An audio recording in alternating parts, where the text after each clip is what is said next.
This is an important announcement. We want you to join the war. The war against the Green Scourge, the Green Menace. Those who wish to desecrate the sanctity of our throats, our nasal caverns, our eyes. Yes, those who wish to corrupt it with their perverted ways. For they shoot their seeds into the wind, and it clogs us up.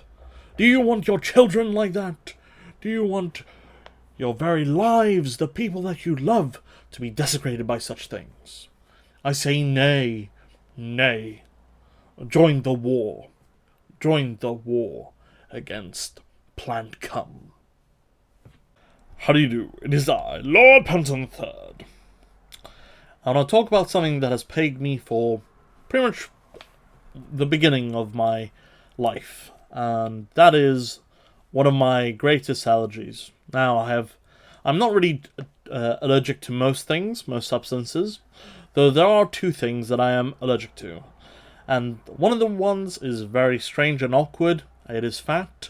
I noticed that when I eat a food with high quantities of fat, so something like fatty sausages, which Slovak sausages are very high in fat and grease, which actually learned through my experience of eating them that I actually get hives, my airways get clogged up, and I start to puff up like I got peanut allergy. So that was a very strange thing to witness. However, even though I have that allergy, I refuse to stop eating things like cheese. Life, it would be hell that way, you know. So I even though I'm allergic, thankfully, I can eat a certain amount of fat without getting, you know.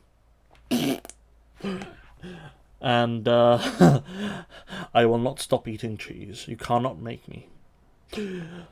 Anyway, my second allergy is pollen. I have hay fever, and I've got a very bad case of hay fever. And as we all know, hay fever, aka pollen, the pollen itself is actually plant cum. So technically, I'm allergic to plant cum, which I don't know which one's worse.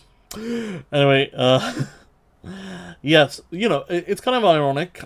My birthday, I was born during the spring times, when the pollen is at its most highest, and also it gives me one hell of a experience on all my birthdays when I can't even see because my eyelids have swelled up to the size of balloons. It is not pleasant, and I go out of my way to make sure that plants cannot produce pollen in any way, shape, or form. I know what you're thinking. That's horrible. But here's the thing. I do not consent to plant cum in my throat, or my eyes, or anywhere near my vicinity. Simple. Simple as that. I don't want plant cum. And because they do, I have developed a very strong affection for the fire, the cleansing fire, the fire of justice and crusade. So, one thing I actually want to talk about is actually my, well, besides my hatred of the plant pollen in the air that makes my life a living hell occasionally during my birthdays. The other thing I want to talk about is my history with the fire. And that actually, I'm surprised I never turned out as an arsonist, thankfully. Because during my childhood, while I was growing up, I would consider myself at the time a pyromaniac. That is, I would always go into my grandparents' room and nick their lighters because they were smokers, and I would, you know, basically go into my room where I had these candles in those little cups that you can buy in shops, and I would light them and I would burn stuff for days in my room. My room was always covered by this big thick cloud of all the things I was burning, and I would burn pretty much anything. I'd be fascinating about how the reaction took place for different substances. Like my favorite substance to burn was this combination of melted wax and alcoholic rubbing gel, which actually created like this sparkler. You know, there's one of those fireworks that you light up and sparkles. I made one of those using by checking out what would happen if I mixed wax with rubbing gel. So yeah, with alcoholic rubbing and gel. And that was fun. I absolutely had a blast. I nearly burnt down my house twice, which, was not great, but thankfully never happened. And another thing is that actually that led me down into becoming a scientist later down the road. So yeah, I don't know if I should endorse this, but, pyromaniacs such as myself can and probably will become scientists at one point. From the data presented. Anyway, probably shouldn't say that, but anyway. I once went online and because I was not really self-aware of what I was doing, I thought, hey, let's get all the ingredients for gunpowder. So I'm not really going to say it for legal reasons, of course, but one day I actually created gunpowder in my room using three parts and 1 part combination of the ingredients, which again for legal reasons I'm not really going to single myself out for that, and I've only actually ever done that once, surprisingly, and I never did it again because I was worried, because I did some experiments with it at one point and it was very loud and I was worried I was going to get into trouble. Thankfully, that that experience made me never want to experiment with it, because now, of course, I'm aware of the legal issues of it. So, my FBI agent that's watching me, hi. And also, my hay fever has gone a lot worse over the past couple of years. I don't know if that's significant or anything, but in my opinion, that maximizes my hatred for the plant splooges that is covering the air. And I'm also in England, a country famous for its pollen, because we got these special trees that produce absolute tons of the stuff. There are factories of it.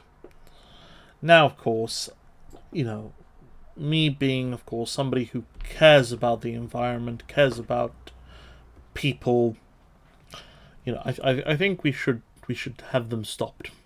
They can't keep doing this. We do not consent to have plant cum given to us. We don't want it. We don't need it. Who needs it? We have something called fire, and fire has usually been a way of getting rid of all these agents of corruption. So much like in the Warhammer universe, we can think of them as orcs, If we don't get rid of them completely, they'll just multiply and take over. Do you want the Green Menace to come knocking on your door and barge in? Do you want a tree to come over to your house and basically get up onto the couch and say, well, mister, you're my toy. You are my bitch. Do you want a tree to come in your house and do that? I don't think so. No one does. Why would you want to?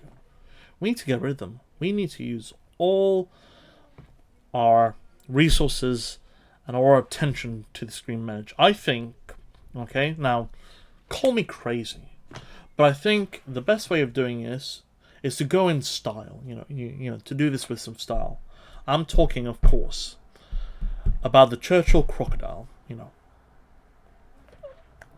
Only way to do it. I think I should be allowed to ride one of them and, conduct the will of all that is harmonious and sanctuous in our world, Just put me onto that tank, give me enough fuel to, essentially cover half the country, and I'll do my duty. I'll do my best. I will appease you. And remember, my invitation at the start of the video, that little announcement, is for everyone. Join in, have fun, because after all, if we do this, you know, we should have fun doing it. I'm of course creating a petition later on.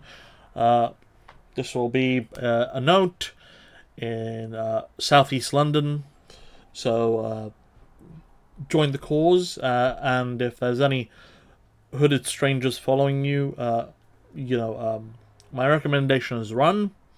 It is southeast London after all, and if you're asking me why did I put the flyer out on southeast London, because I want to give you an understanding of what it feels like to be alive. You need to, you're going to be grasping to be alive. So remember, again, southeast London, wear a stab-proof vest if you're going, and also I'm not in charge of if anything happens. Some of the hoodlums are, I'm going to feed them some crack, to get them extra jittery up, everything. So yeah, have fun. Remember, be happy you're alive. See you in southeast London. Bye.